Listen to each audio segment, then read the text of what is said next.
All that long black hair and the way he looked at women. Al wondered how impressed they were when he broke out the fangs. Jude abandoned his study of Jenna for a moment to focus on Al. "I have business in town." Probably a lie. Al didn't believe in coincidences. Jude was here because of the 11. "I thought I'd stop by while I was here to find out how everyone's doing. Finn asked if I'd do him a favor and drive you guys around tonight." His attention returned to Jenna. "And this is?" He turned that smile on, the one that invited a woman into his bed and promised she'd never want to leave it. Al didn't give anyone else a chance to answer. "Jenna Malloy, Kelly's sister.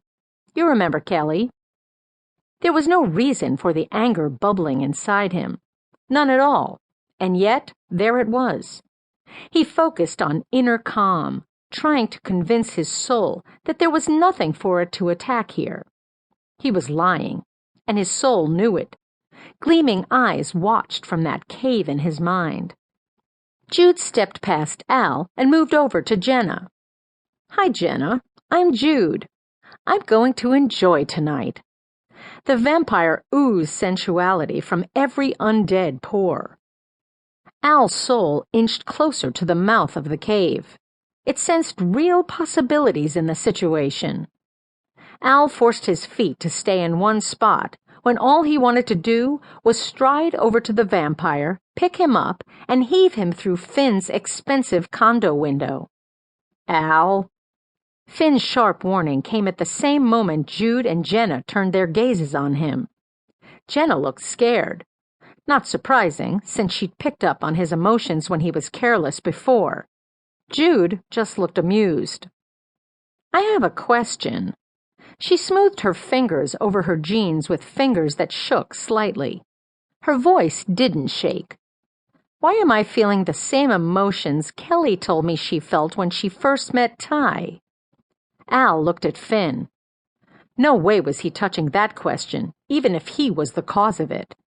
He might not agree with Finn on a lot of things, but he trusted Finn to be able to talk himself out of anything. "Emotions?" Finn shrugged. "You've been under a lot of stress since you got here. Maybe it's made you more sensitive to what others are feeling. Or maybe it's your imagination." Jenna narrowed her eyes to insulted slits. "I don't imagine things." Well, Finn had certainly handled that with style and tact. Finn looked at his watch again. "Time to get moving. There are people on the streets who need you." His glance at Al clearly said, "Get her the hell out of here." Al thought that was a good idea. Any minute, Kelly might come searching for her sister. He didn't think Kelly would let Jenna go off with Jude and him without a battle. Reluctantly, he tossed Jude the car keys he always carried with him, just in case he ever got a chance to drive. The silence in the elevator, as it took them down to the ground floor, was about as uncomfortable as it got. Jude looked lost in his own thoughts. Jenna looked suspicious as she darted glances at Jude and him. And Al knew that he just looked grumpy. The scary part was that he was beginning to realize what would put a smile on his face. But he didn't think Jenna would ever be ready for that. Once in the parking garage, Jude slid behind the wheel while Jenna climbed into the back seat. Al left her there alone because he'd be tempting more than fate by getting in beside her. He grabbed the passenger seat.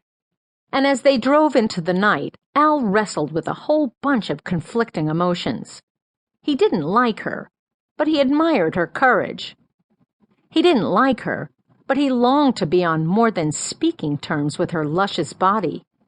He wanted her to go home. He wanted her to stay. Yeah, and he wanted to put his fist through the car window, too. Jude glanced over, laughter gleaming in his eyes. "Finn would take the cost out of your ass."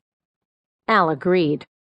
Maybe he'd get more satisfaction from punching his mind-reading driver in his big mouth. To keep listening to this audiobook, I've left you a link in the description so you can do it, at no cost thanks to Audible's 30-day free trial.